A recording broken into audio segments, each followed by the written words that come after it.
Thank you so much for the beautiful introduction. Thank you, Gauri ji, mostly, to all of the organizers of this incredibly inspiring summit, which I've been fortunate only to be part of since yesterday. But as soon as I walked in and sat down, I was wishing that I had taken part for all of the 4 days. I will try next year to be with you for all of the days. It's been an incredible last few days, and I'd like actually to begin. Just let us take a few minutes. You're all going back now to your corners, your cities, your countries, your communities, and you've been given so much over the last few days. Intellectually, emotionally, you've been inspired, you've been challenged. Let's just take a few minutes, and everyone, wherever you are, close your eyes.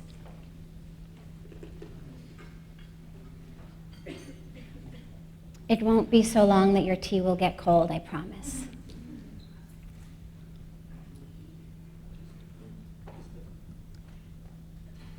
Sit in whatever position is comfortable for you.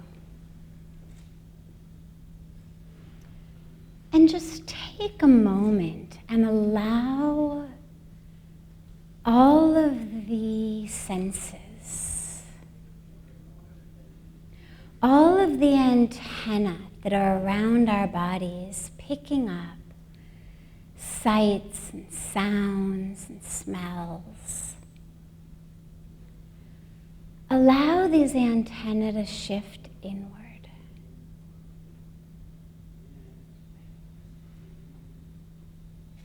Meditation is not a dulling of the senses.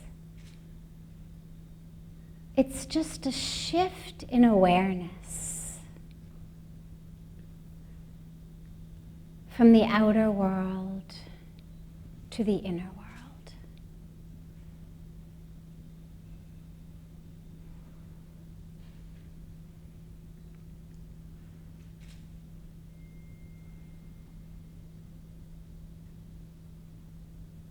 Bring the awareness to your breath. Don't try to change it. Don't manipulate it. Just become aware of it. Allow the consciousness to merge with the breath as it flows in and flows out.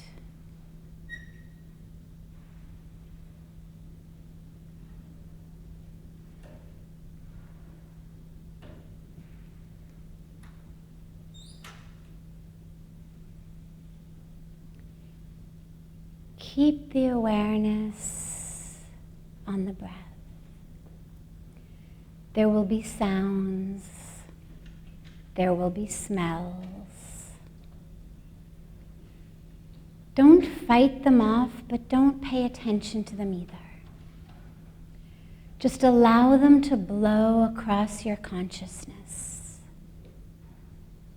like clouds across a blue sky on a windy day.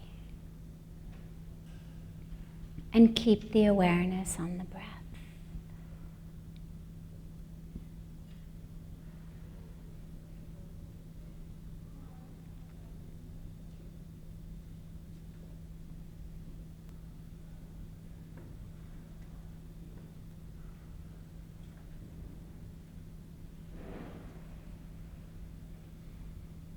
Notice how simply becoming aware of it makes the breath slower, deeper, longer.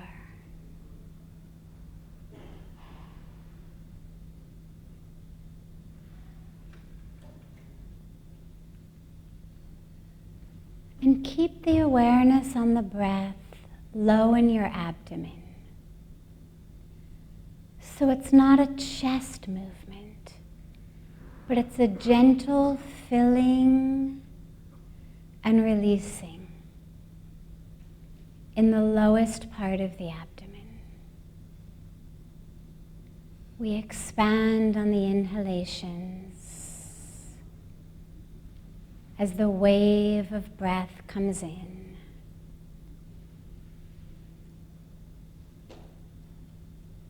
And release on the exhalations as that tide goes out.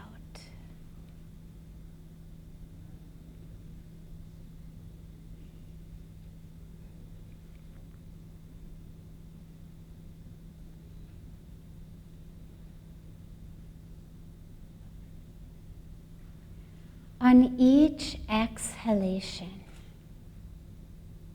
allow yourself to let go. Let go of another mask that you wear, another role you play, another personality, another identity. These are all just costumes of the true self. As you exhale, just let them go. And allow yourself to sink deeper and deeper into the true core, the true center of the being, maskless, role-less, personality-less. Just that source of truth, of peace, and of love. Let go with each exhalation.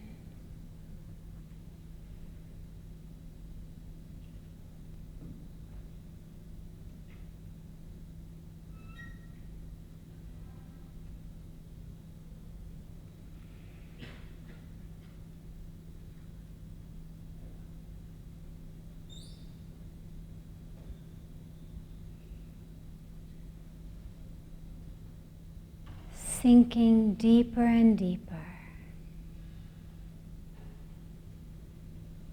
into the center,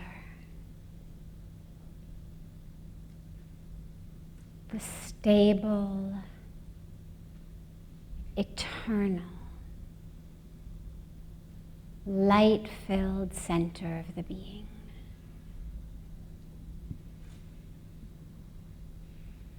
Sink deeper and deeper on each exhalation.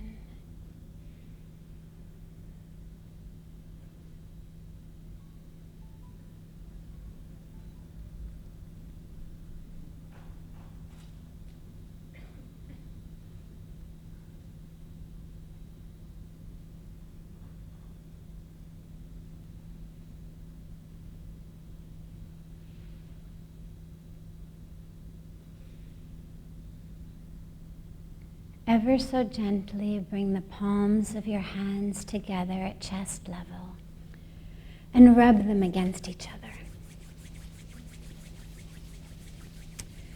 Cup the palms of your hands over your closed eyes.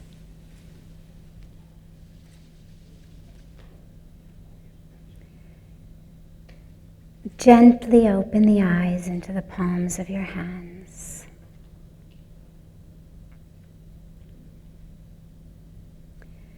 And whenever you feel ready, lower your hands.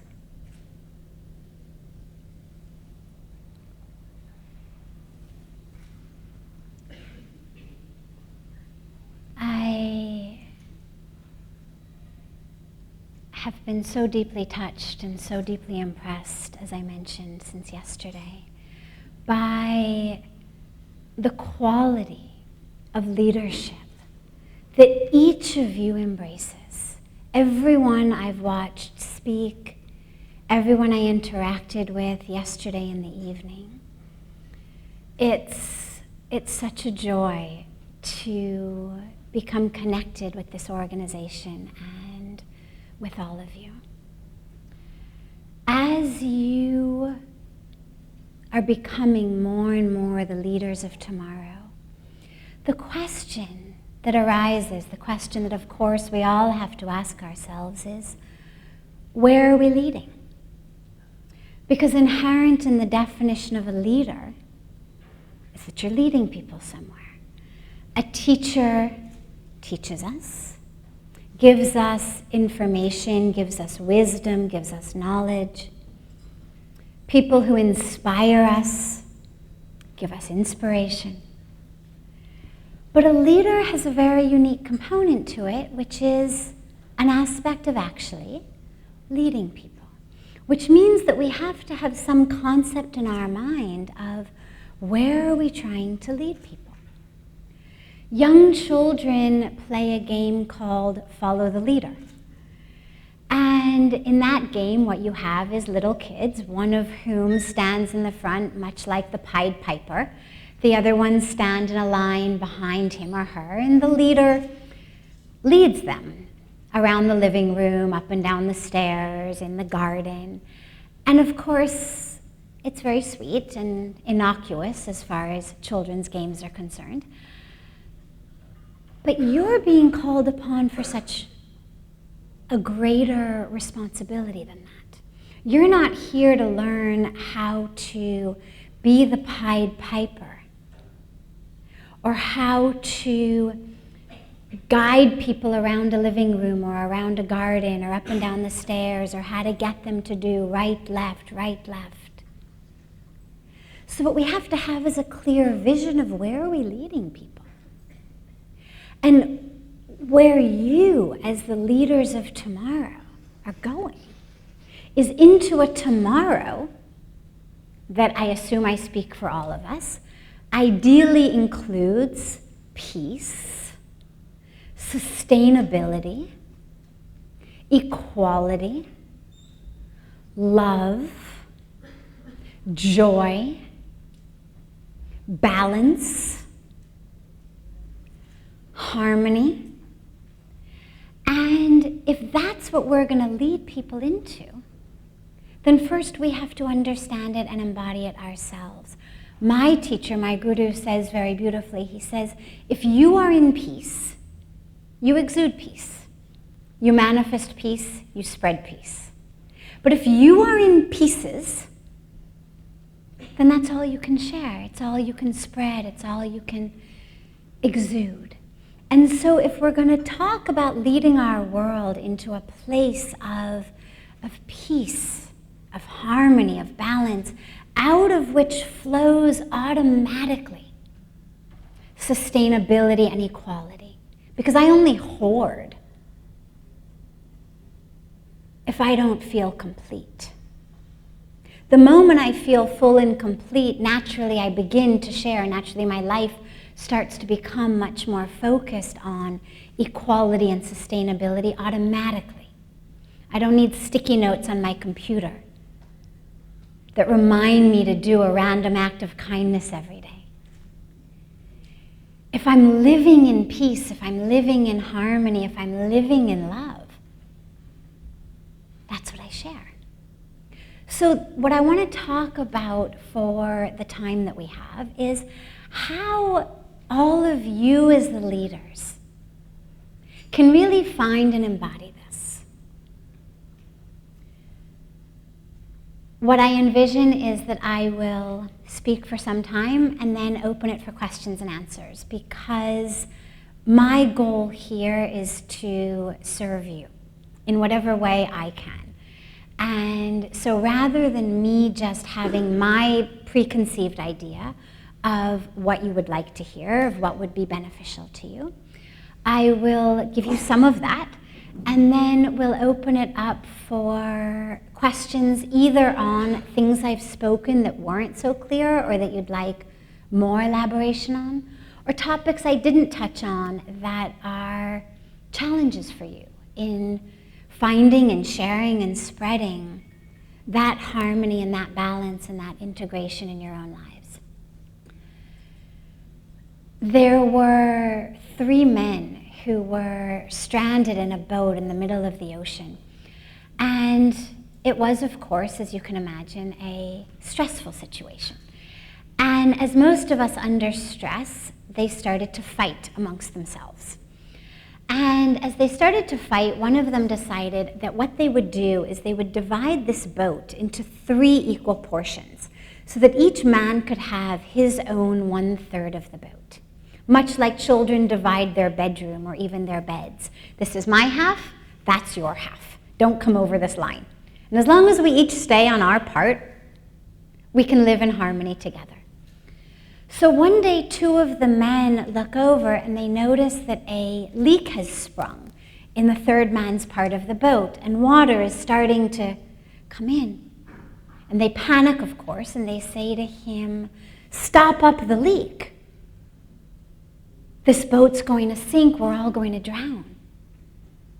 And the 3rd man says, "Oh," he says, "don't worry, it's only leaking in my part of the boat."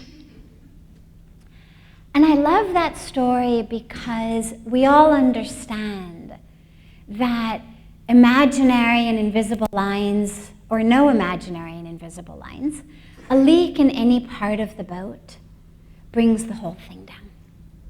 And yet, tragically, that's what we do in our lives. We draw these lines between aspects of our lives and we say, this is my academic life. This is my professional life. This is my physical health life. This is my social life. And we pay a lot of attention to certain aspects of these. We make sure that they're all in place. Our grades, our classes, our marks, our activities. We go to the gym, we take our vitamins. And then, of course, there's this spiritual part of the boat, into which we seem tragically to be too prepared to let leaks spring and water flow. But we tend to say to ourselves, well, the rest of the boat is in such good shape that it's only leaking in that spiritual part of the boat over there. And what I want to emphasize today is that that leak in that part of the boat is something that, as you are growing in your lives, as you are becoming leaders, that leak is going to be something that's going to prevent you from really being able to embody the qualities that you want to embody in your life, going to prevent you from being able to touch others in the way that you should. But then, of course, it becomes equally important to mention that spirituality, we're not talking about rituals. We're not saying thou shalt meditate 2 hours a day. Thou shalt be sure to stop by the synagogue or the church or the temple or the mosque or the gurdwara on your way to class. That's not what spirituality is. The rituals are things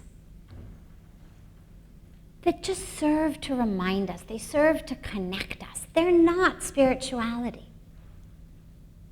If you love someone and you bring them flowers or chocolates, or you write them poems, what is that? It's ritual. But it only means something to them because the love is there. You give someone flowers or someone gives you flowers, that feeling you have inside is there. Not because of the flowers or the chocolates themselves, but because it's a symbol of the love. If the person in the cubicle next to you in the office gets a bouquet of flowers, well, you get to benefit from them, you see them, you smell them. But they don't touch you on the inside, because you understand that the love with which they were sent was meant for your coworker, not for you. And in the same way, when we think about rituals and spirituality, it's not the ritual that makes a difference. It's the feeling behind it. Many of you probably have younger brothers or sisters. Some of you are parents. If a young child, or your teachers, if a young child makes you a card with their own hands, maybe they're not an artist, maybe they're 3, 4, 5 years old, they've scribbled on a piece of construction paper, and they give that to you for your birthday. The feeling that is in that card, you're going to stick it up on the fridge, you're going to put it up on your wall, you're going to frame it, you're going to love it. Why? Not because it's a piece of artwork, not because you even can decipher what it's a picture of, but because it came with love from this child. And if that same child had someone go out to the store and buy them a Hallmark card and handed that to you, it's not going to have the same feeling. So when we talk about spirituality, really what we're talking about is love and connection. The word spirituality literally means pertaining to the Spirit, of the Spirit. There's two ways to look at the world. One is the material way that says, this is who I am, this is my body, this is me. I end here. Then there's this empty space. You begin there. That's you. You end on the other side. Then there's this empty space. She begins there. She's made up of her physical components. Then she ends. That's the material way. And that way says, I am this body. Where it's from, what color it is, what degrees it has, what's happened to it, what hasn't happened to it. The spiritual way says, there's nowhere that I end and you begin. That same spirit that flows through me flows through you. And we are one. And that connection, that is actually what brings this balance in our life, because otherwise we end up having to compartmentalize our lives. This is my spiritual time. This is my office time. This is my school time. And that's not what spirituality is. There's no God by any religion I've ever heard of who in any language, in any scripture says, I live in a box. I live in this box. This is what color it is. This is what it's made out of. Every concept of the divine, by whatever religion, whatever form or no form, or name or no name, however we conceive of the divine, inherent in that very concept of the divine is that it's everywhere. So we're not talking about boxes. We're talking about balance in our lives and bringing that connection. So if my concept of the divine has this name, this form, I worship him or her in this place of worship, well, when I'm told that the divine is within everyone, can I see that in my coworkers, in my classmates, in the lady at the grocery store who's checking me out too slowly, in the people driving in front of me on the road? When I was studying at Stanford, I used to go down to this beautiful retreat center a few hours south of Stanford in a place called Big Sur. And I used to go down and take these meditation retreats. And it was these beautiful weekend retreats. It would begin Friday evening and end Sunday at lunch. And you'd spend the weekend. At that time, it was mostly Buddhists leading them. So it was different lamas who would come and lead meditation retreats on loving kindness and compassion. And we'd spend 2.5 days meditating on exuding loving kindness, exuding compassion to the world. I'd get out of this center and I'd turn onto the highway, and in my mind I'd be back at university by 5:30, have plenty of time to catch up on my homework for the next morning. As I'd make that left turn onto the highway, the California coast, if any of you has ever seen it, at that particular area is a very, very narrow, windy coast. One lane in each direction, Pacific Ocean on one side, mountains on the other side, no passing for about 60 miles.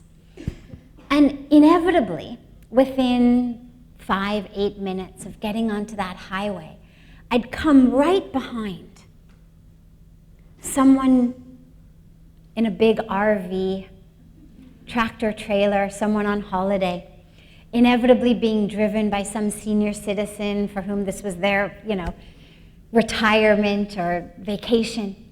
And they're going, 11 miles an hour because they're taking in the scenery, because they're driving this 6-ton piece of equipment. But I've got a schedule, I've got to get back.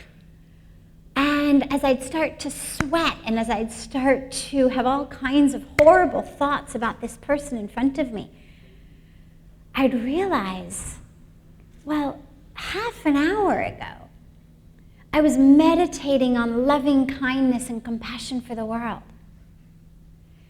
30 minutes later, I cannot even extend compassion or loving kindness to one old lady driving one car in front of me.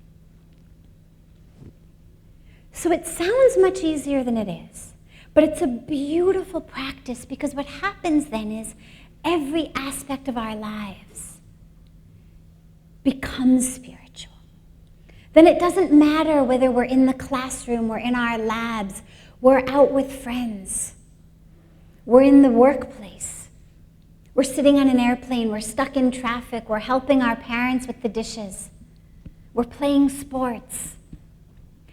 Everywhere we go becomes an opportunity to experience that connection. This is one of my favorite stories. It's sort of a joke, sort of a story, but I love it. One day a man goes in to the doctor and he complains to the doctor. He says, "Doctor, everything hurts. My whole body hurts. Whatever I touch, it hurts. When I touch my knees, they hurt. I touch my head, it hurts. I touch my stomach, it hurts." So the doctor's very confused, because typically people go in with one complaint: a headache, a stomach ache, backache. This guy, everything hurts. So the doctor runs every test and every scan, and at the end he calls the man in and he says, "I have good news and I have bad news. The good news is there's nothing wrong with your head or your back or your knees. Bad news is your finger's broken. And because your finger's broken, whatever you touch, it hurts." And I love that joke, because this is what has happened in our lives. Our lives hurt. But we've blamed things in the world around us. Our classes, our teachers, our employers, our employees, our parents, our children, our spouses, our lack of spouses, our traffic, our grades, whatever it is. We've blamed everything in the world around us. And the truth is that it's that connection within ourselves that's broken. And when that gets reconnected, it's not that we don't have challenges in the world. It's not that this man never was going to have a bad stomach. It's not that he never was going to have a headache. But touching a body with a finger that's not broken hurts a lot less than touching it with a finger that is. And moving through the world with our connection intact is what keeps us centered and keeps us grounded as our teachers and employers and employees and family members don't do what we want them to do, don't act the way we want them to act, don't treat us the way we want them to treat us. The question then becomes, what are our goals? And this is the second part of what I want to talk about before we go into questions and answers. What are our goals? Because if I'm going to lead people, A, I need to have this connection, this balance in my life. But B, I need to know what my goal is. If all my goal is to accumulate masses of money at any cost, well, then my path becomes very clear. Forsake everything, step on everyone's head, and forge ahead. But what we all know, and I must say I'm deeply impressed that even all of you know, because so many of you are at the age where tragically people do tend to be single-pointed in just getting ahead at all costs. And what I've heard from you over these days of the deep awareness that that's not what life is about, that that's not success, that that's not wealth, has been so beautiful. So I don't need to go too much into that. We know that's not what the purpose of life is. What is our goal? What are we looking for? Where are we going to get that joy, that peace, that meaning in our lives? Because if I went around and I said to you all, what do you want in life? Well, let's do it. Let's just take 30 seconds. What are, in one-word answers, what do you want out of life? What are your goals? Don't even bother raising your hand. Just give them out. Respect? Happiness. Peace. Love. Satisfaction. Impact. I'm sorry? Impact. Yes, but impact in, I would hope I can speak for you, in a positive, love-filled, peaceful sort of way. Both within me as well as for the world. So yes, all of these.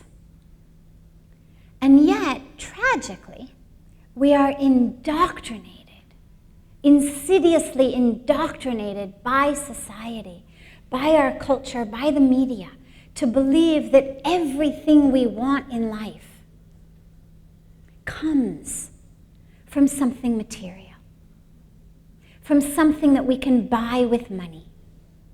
And now, this actually makes sense when we realize that advertising is actually a business. We tend to forget that. We tend to forget that marketing and advertising actually is just, it's a business.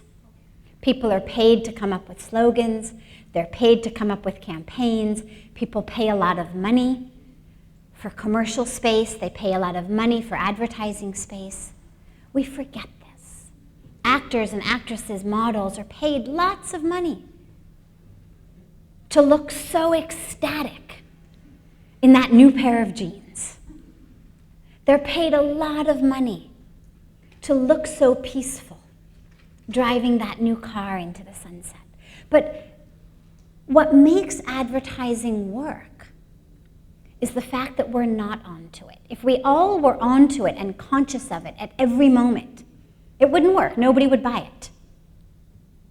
But because we've been lulled into this numb receptivity,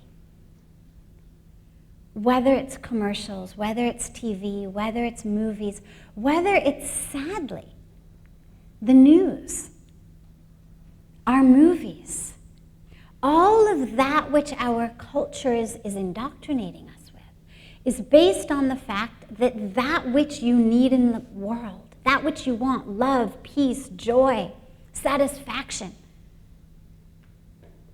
comes from whatever it is I'm trying to sell you. If you look, for example, at a commercial for soap. This is my favorite example. What does soap do? Cleans us, right? Removes bacteria, removes odor. So an honest commercial for soap would say things like, boy, you've got so many fewer parts per million of bacteria on your skin than this person does. Wow, the odor emanating from your body is so much less detectable than the odor emanating from this person's body. This would be an honest commercial for soap. I'd have a machine, I'd have someone who had bathed with Dove, someone who had bathed with Zest, and then my machine would say, well, I can pick up the odors of this one, but not of this one. But there's no commercial for soap that looks like that. Our commercials for soap are what? Beautiful woman, and she's lathering up in the shower in the morning as she's singing, and she can't wait to start her day, and then her equally beautiful husband comes into the bathroom and he's also singing, and then they go out into the kitchen. Their child has gotten up and has dressed himself and has done his homework and eaten his Wheaties, and as they walk out hand in hand, the boy's got his lunchbox in hand made by some invisible lunchbox maker, and they walk out hand in hand, and then what you see is, begin your day with Zest, begin your day with Dove. We're not selling cleanliness. We're selling happiness. We're selling happy families. We're selling peace. And the message to each of us is, if you don't feel like singing in the shower in the morning, if your husband or your wife doesn't sing in the morning, or you don't have a husband or wife, or you've got to drag your kid out of bed and force him to have a bath and force him to eat his Wheaties, or you don't have a child and you've been trying to have a child. Well, the whole problem is that you're using the wrong brand of soap. And we laugh because, yes, it's absurd. And yet, it's a billion-dollar industry. It works. So we go through our lives changing our brands of soap, changing our brands of clothes, changing our brands of cars because, well, our kids try to strangle each other in the back seat, and in that commercial, the kids were singing together, so it must be that I'm driving the wrong car. If I just buy that car, my kids too will sing in the back seat. So we go through our lives like this. And what you, as the leaders of today, not leaders of tomorrow, leaders of today, need to actually understand, not intellectually because we say it, but deeply, is that that's not where joy and peace and meaning and satisfaction in life come from. Mahatma Gandhi said so beautifully, what's the point of running so fast when we're running in the wrong direction? And this is sadly where our society is going. And so you as the leaders need to really be clear, both cohesively and collectively, as well as internally. What direction am I going? If I want to have and to share and to lead peace and love, joy, equality, meaning, satisfaction, positive impact, well, that's the store I need to go to. If you walked into a shoe store and asked for a quart of milk, they'd look at you like you were crazy. Not because there's anything wrong with a shoe store, not because there's anything wrong with a quart of milk, but because you cannot buy milk in a shoe store. And that which we are looking for, that which our world needs, doesn't come from these places. Now, that doesn't mean that they cannot go hand in hand with phenomenal success. It doesn't mean they cannot go hand in hand with phenomenal wealth. It just means that that wealth and that success don't bring them. They can certainly coexist. Assuming, of course, that I'm utilizing my wealth, I'm utilizing my success to bring peace and joy and meaning and impact. So the answer is not, thou shalt renounce everything and move to the Himalayas and just meditate and serve. Succeed, be number one. You're all in Ivy League schools or on your way there. Succeed phenomenally. But keep checking your direction. Because speed is important, yes. We don't have a lot of time. But along with speed, direction is equally important. We've all been in cars with GPS systems that most of the time work very well, but occasionally, particularly in the early days, you'd turn on the GPS and the next thing you know, you'd find yourself at a dead end or a river or a wall, and the GPS is saying, turn left here, turn or go straight here. And you can't because there's a river. And you realize, oh, it didn't know, there was a mistake. Google Maps or whatever satellite system it's using didn't properly map this area. Obviously, I can't turn left into a lake or a river or a wall. We understand that computers can make mistakes, that their maps may not be perfect. But it's a wonderful metaphor in our lives that if we're going to be guiding people and leading them, we need to be leading them based on where we know, not because someone said this, not because we read it somewhere. It needs to come from within.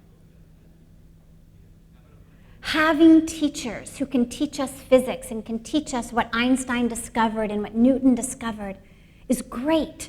Yesterday we had so many awards of wonderful teachers. But in addition to teachers of physics, the world needs Einsteins and Newtons who discovered it. And that discovery didn't come because they sat in a class with a wonderful teacher who was teaching what someone else discovered. It's wonderful to learn and to quote Mahatma Gandhi and Martin Luther King. But the world needs Gandhis and Martin Luther Kings. And your role is not just to teach what you've absorbed like sponges from other people, but your role is to be the Einsteins and the Newtons and the Martin Luther Kings and the Gandhis of today and of tomorrow. And that can only come from within, from that inner experience. And that's where that path is so important. I want to conclude with a story. My academic background is in psychology, and I love it for so many reasons. I particularly love where we're able to interweave it with spirituality. And this is a true story about a test that was done on attention and awareness. And what they did was they took subjects, and those of you in psychology know that the subjects for experiments tend to be undergraduate and graduate students because that's who the experimenters have on hand. They're people who tend to be intelligent, they tend to be emotionally well-balanced, and they tend to be available. So the scientists took these subjects and they had them watch a 6-minute video. And the video was a basketball game. And in the basketball game, there was a red team and a white team. And the goal of the experiment was to count how many baskets each team made. And the subjects were told, watch carefully and be sure to count properly how many baskets each team made. Fine. End of the study. They were all asked to note down how many baskets each team had made. Then they were asked one more question. And that question was really what the study was about. And that question was, did you notice anything else? More than 50% of them wrote no. Now, as it turns out, halfway through this basketball game, which remember was only 6 minutes, halfway through it, in the middle of the screen, this enormous gorilla came onto the basketball court and danced center stage, taking up the whole screen or most of it for 30 full seconds. More than 50% of these well-educated, attentive graduate and undergraduate students missed it entirely. How did they miss it? Not because they weren't paying attention, they were. They all got the number of baskets absolutely right. Nobody made a mistake on that. Not because they were stupid. As I said, they were all undergraduate, graduate students. They missed it for one very specific reason, and this is the core. It wasn't what they were told to look for. We have become very, very obedient. We are very, very good followers. Our culture tells us, go to school, get good grades, get into a good university, get a good degree, get a good job, make a lot of money. Make sure that you look good. One should climb the social ladder as well as the professional ladder. Make a lot of money. Buy yourself a beautiful home. Have beautiful children. Be a good person. Write a check every now and then to a Greenpeace or your organization of choice. Maybe volunteer once a month. This is what we're told to look for. So we do that. We go to school, we succeed, we get degrees, we get good jobs, we marry, we have children. We're good people. We've made our token contributions to society. And then, at some point in our lives, for many of us, it's not until we're literally on our deathbeds. For some of us, it comes earlier. We hear that question, whether it comes from within, whether something tragic happens in our lives that provokes it.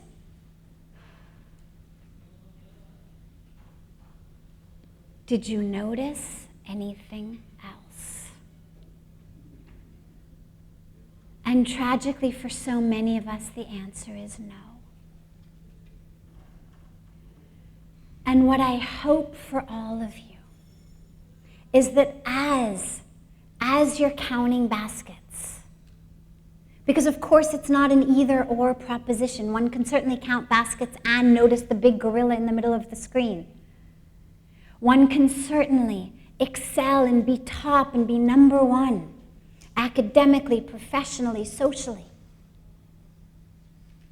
But let us remember, actually the point was something else.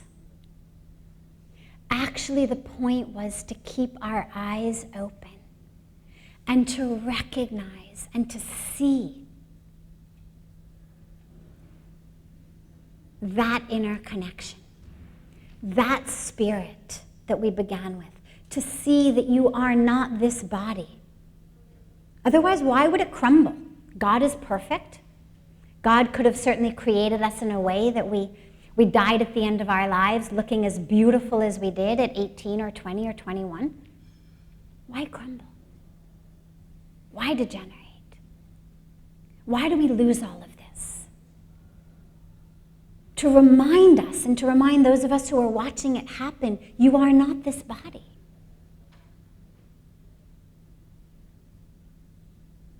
We are the spirit, we are the connection, and what that means is your hunger is my hunger. Your thirst is my thirst. Your pain is my pain. And so when we serve,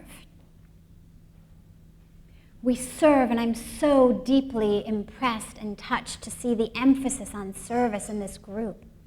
But remember that when we serve not as separate from, not as higher than. We serve as self.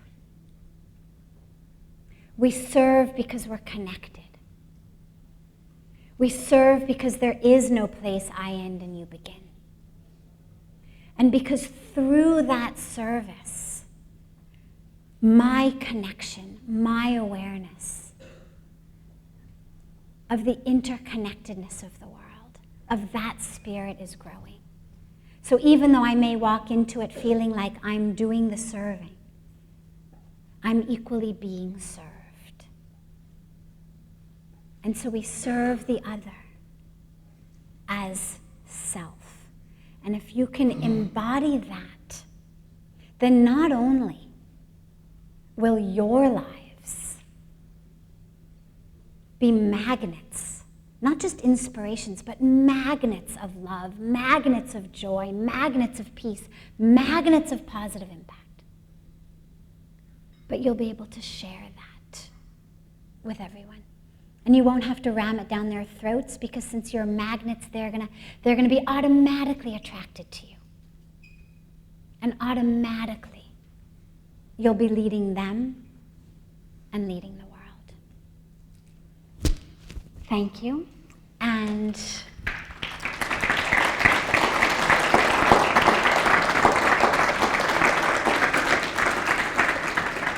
we have time for questions.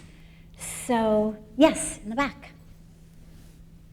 There may be a cordless mic floating around, otherwise, perfect. Good afternoon, ma'am. My question actually comes from this discussion that we had in one of our work groups, which was on poverty and inequality. And it is a very peculiar question, but somehow we as a group did come on this, that why should we help others? Does altruism in its true form exist? Or is it just that we help others to just feel good about ourselves? Or is there something known as selflessness in the most purest form, in the sense that we do not expect anything in return? Absolutely. Beautiful.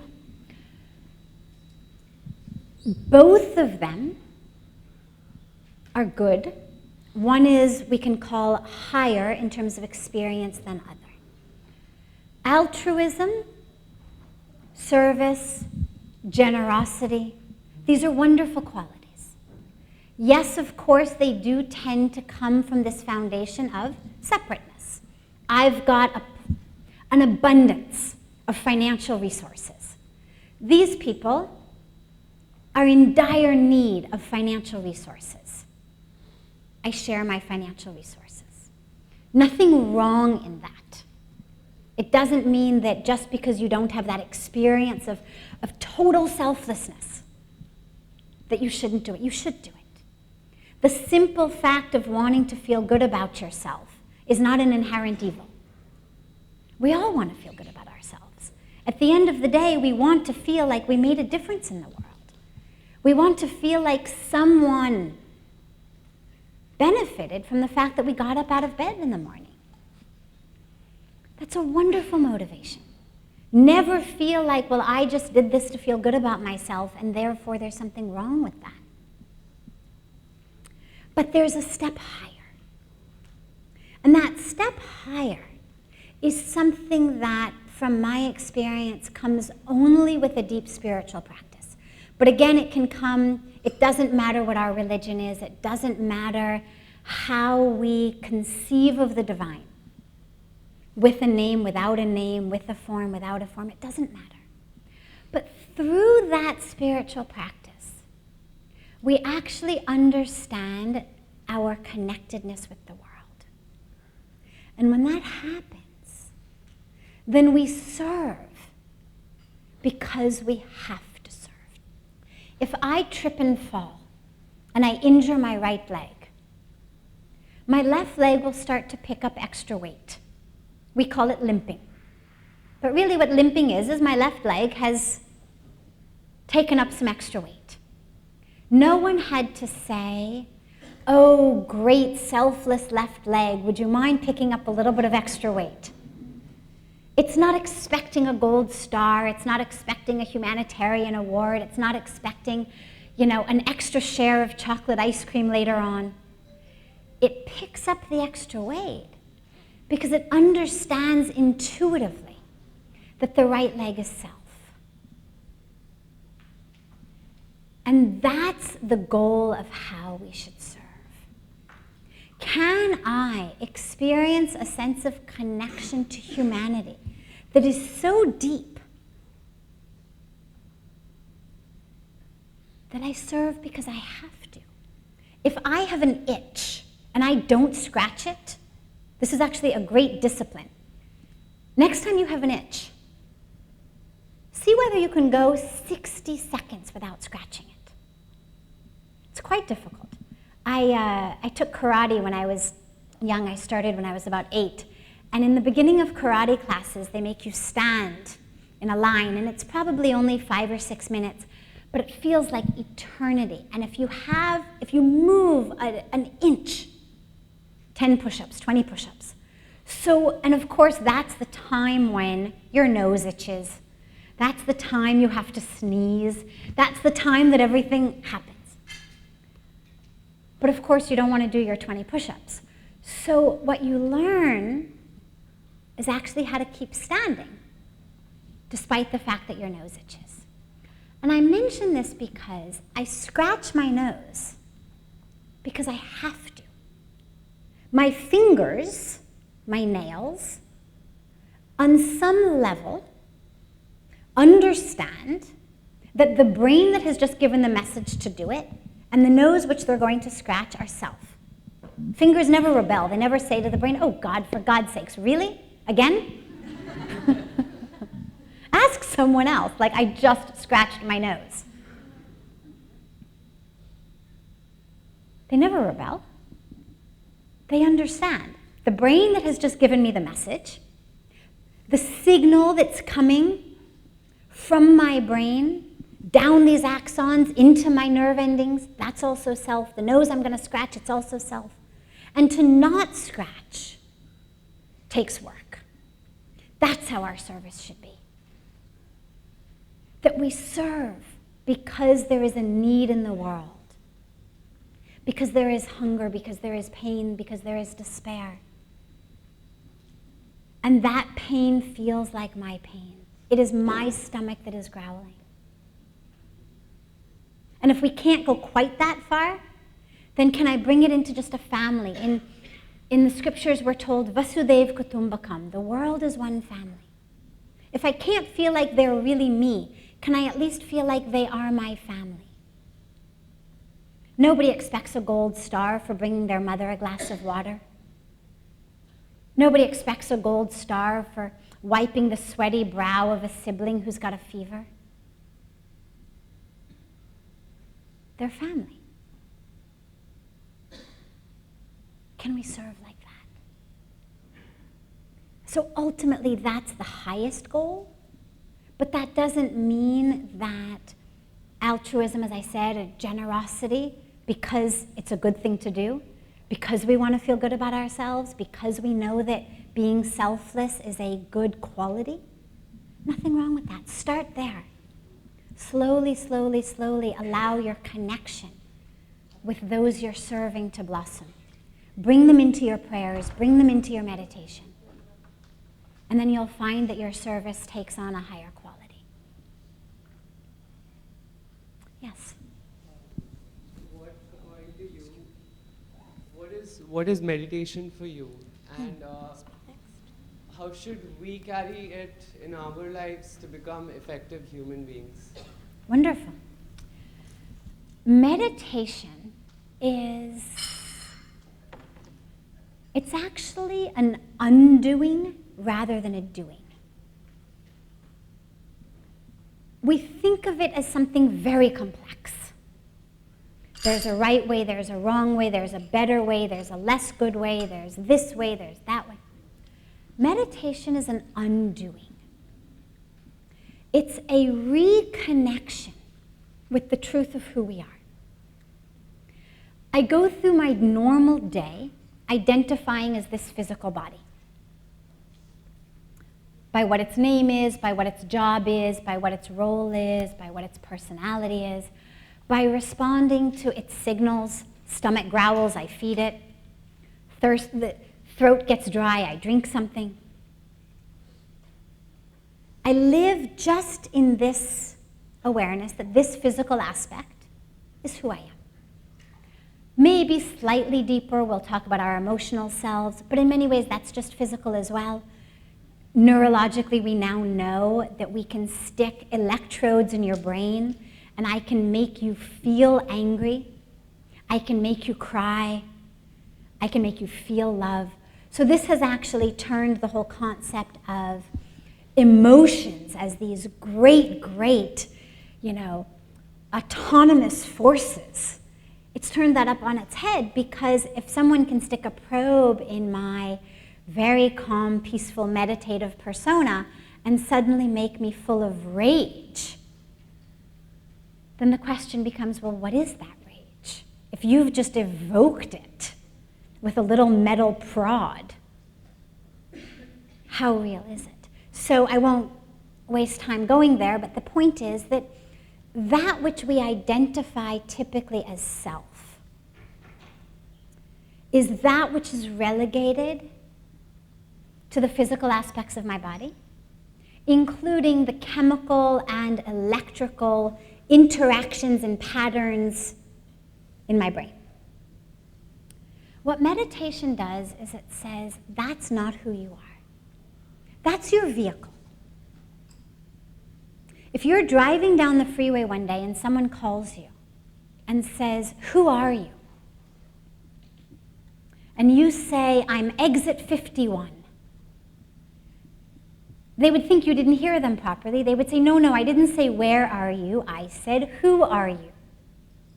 And then again, if you repeated, I'm the halfway point, exit 51, they would think either there was so much static on the phone that you couldn't hear, or that you had gone crazy.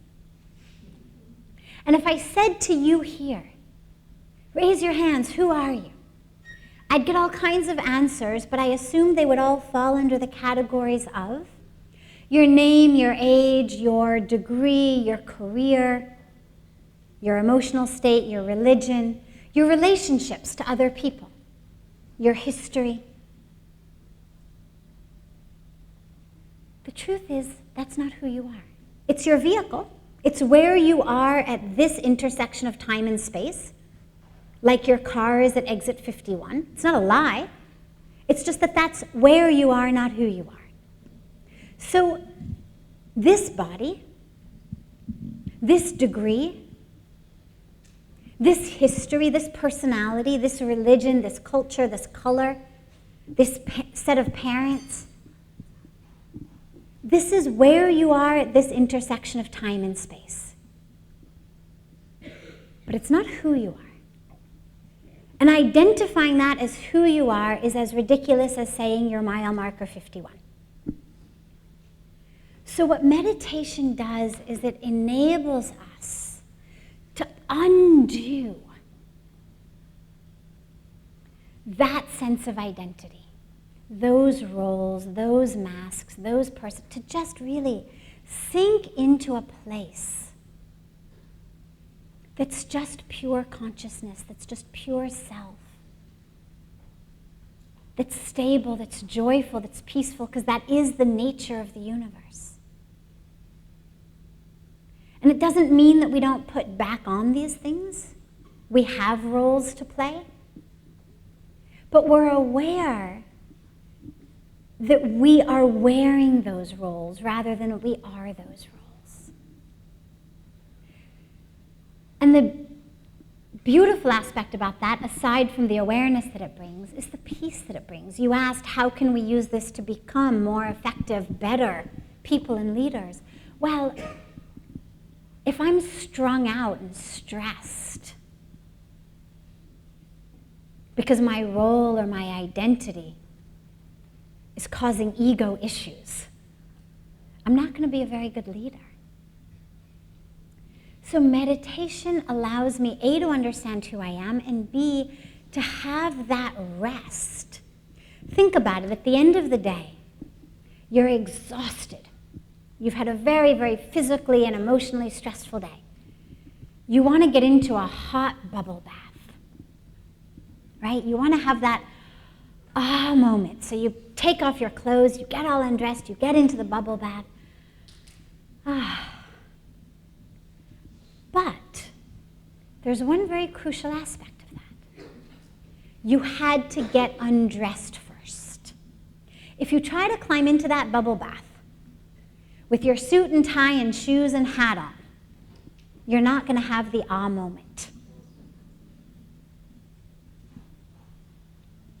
And so what meditation does is it metaphorically allows us to undress, not from the physical clothes, but from all of that which in many ways is just as stifling, just as suffocating as the tight ties and the tight shoes and the sweaty hat, and to actually have the moment of the self.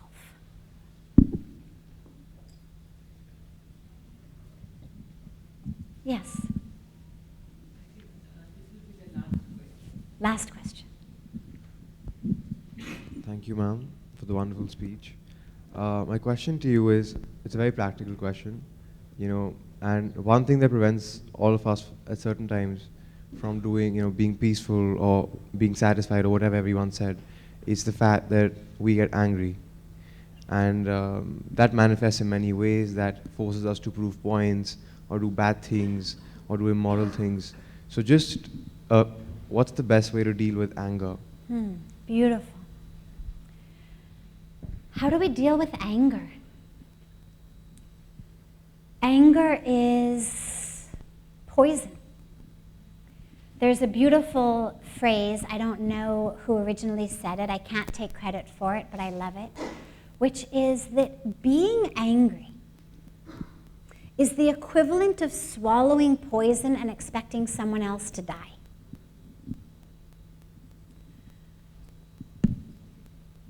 We feel righteous and justified in our anger because someone or something has harmed us, right? I mean, if we understand we're the ones at fault, it's really hard to generate righteous anger.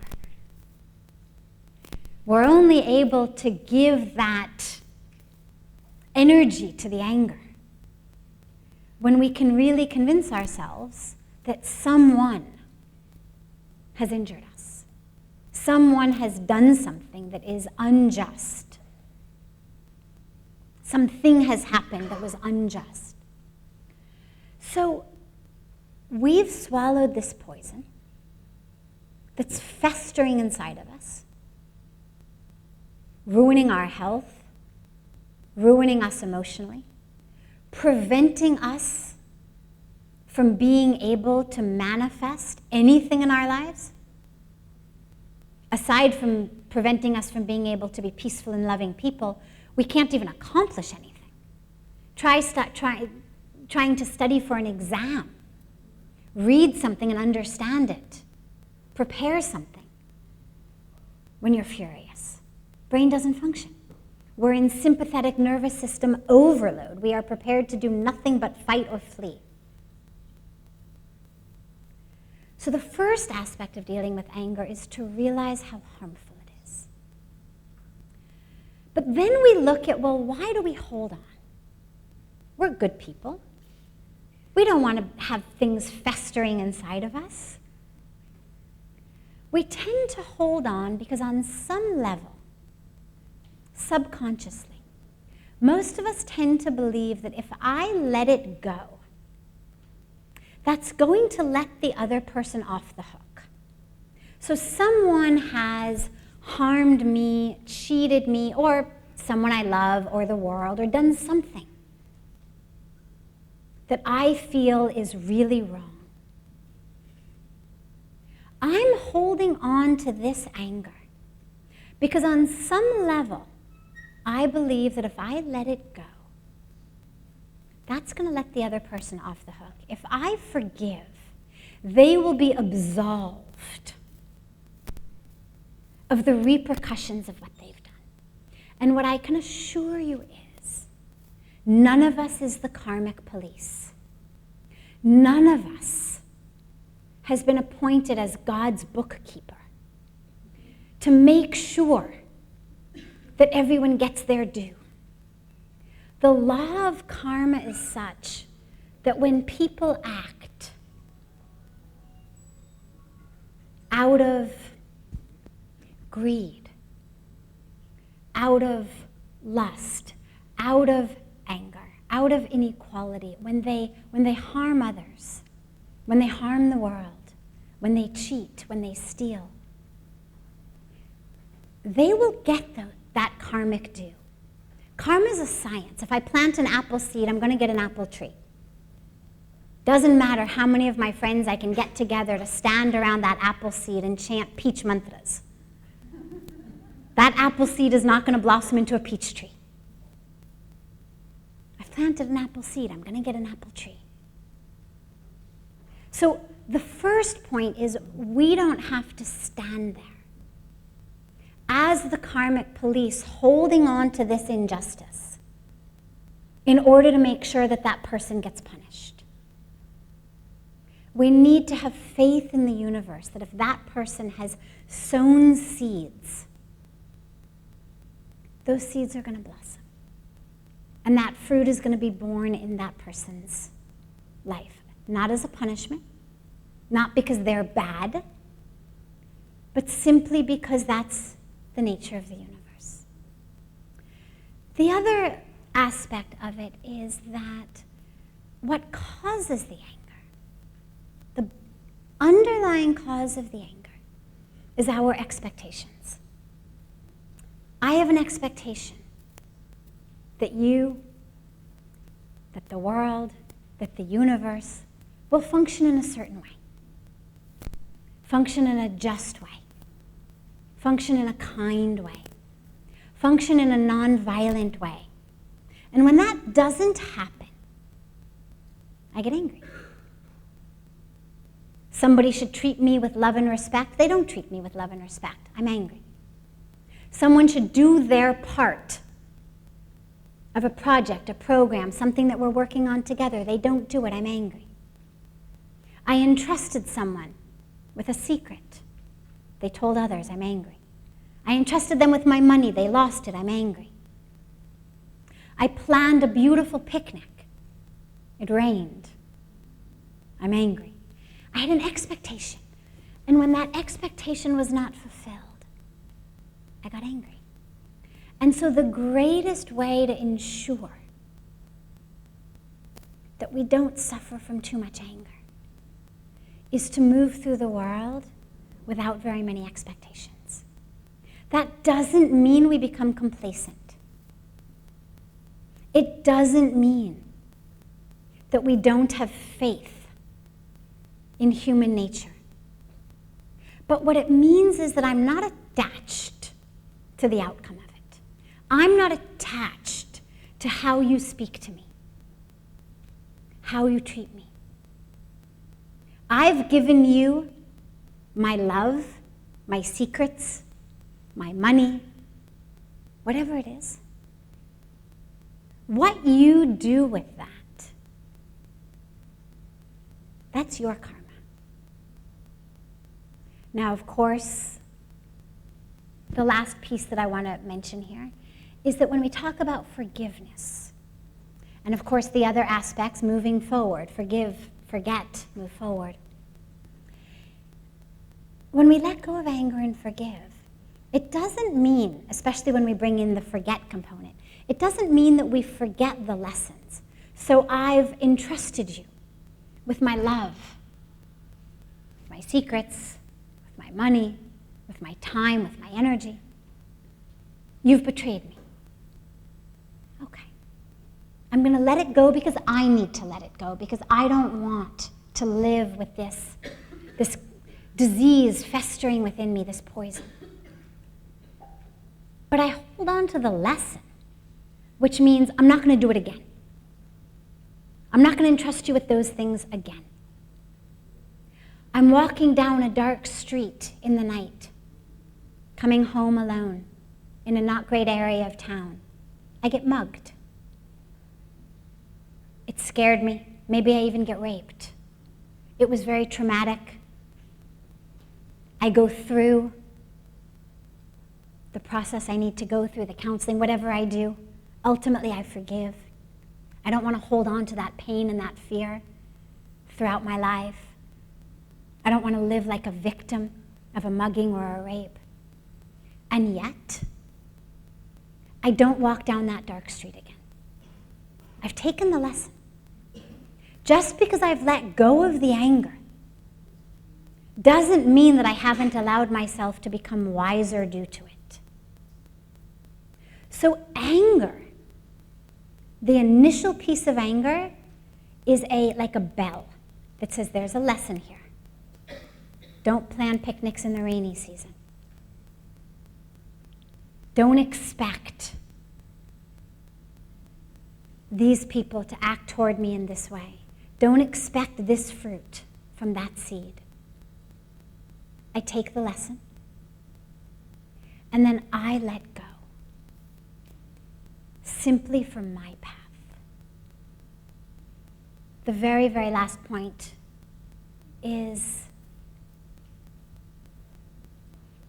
neurologists today are saying the exact same thing that our rishis and sages and saints said, which is that how we act, how we behave, lays what we call grooves or sanskaras in our personality. And I mention this because from a Western psychological perspective, what we're told is, oh, when you're angry, let it out. You need to express your anger. You need to let it out. And what now neurology is actually starting to catch up with, which is exactly what the sages and the rishis said, is no. Doesn't mean suffocate it, doesn't mean stuff it, but it means let it go. Don't act on it. Every time I act on that anger, whether it's a temper tantrum, whether it's a hole in the wall, whether it's actually slapping someone, I've laid a groove, a literal neurologic groove in my patterns of reaction, such that next time something happens, I'm that much more likely to get angry. We think if I just let it out, I'm gonna feel so much better and I won't be angry anymore. That's true for 10 minutes, this particular episode. But I've deepened my anger expression groove. So it's crucial, particularly when we're young, to lay the grooves that we want for our life, which are the grooves of forgiveness, of peace, of acceptance. That whatever comes has come to us for a reason. And to take whatever comes to us, even if it's bitter, as something with which to move forth. And to be able to actually embody that movement and that embrace for our lives and, of course, for all of those we lead.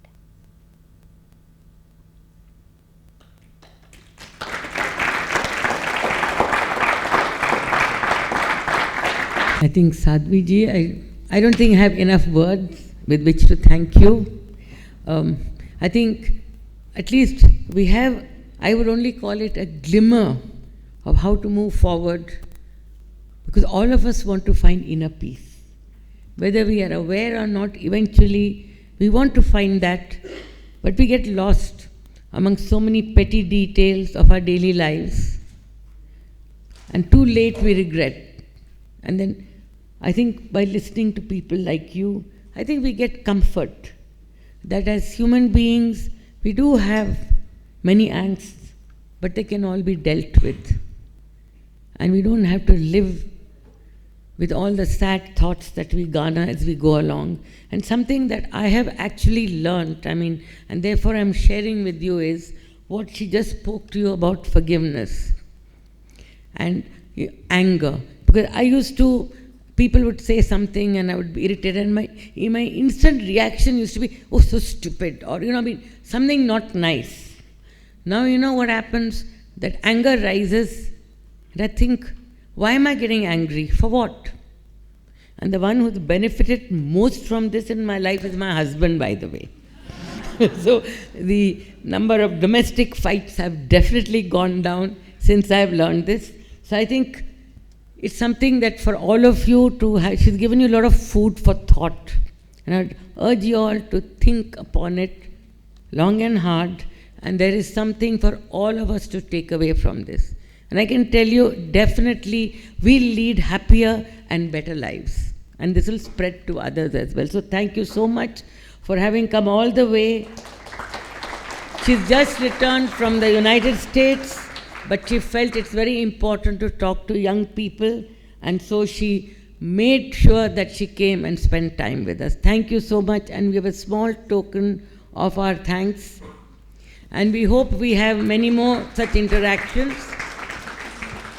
Her ashram is in Rishikesh, not far away. So anybody who goes in that direction, I would definitely recommend spending a few days over there. Absolutely, you are all more than welcome. Come, it's just a half an hour flight from Delhi, and it's a beautiful, beautiful paradise. So come alone, come with your families, come as groups. You've put some contact info. Yeah, anybody who wants to come, just one email and you're home. Anyway, thank you so much. Thank you. And I would like to thank all of you for having joined us, for all the young people. I think all of us working at tGELF, our hope for the future is you young people.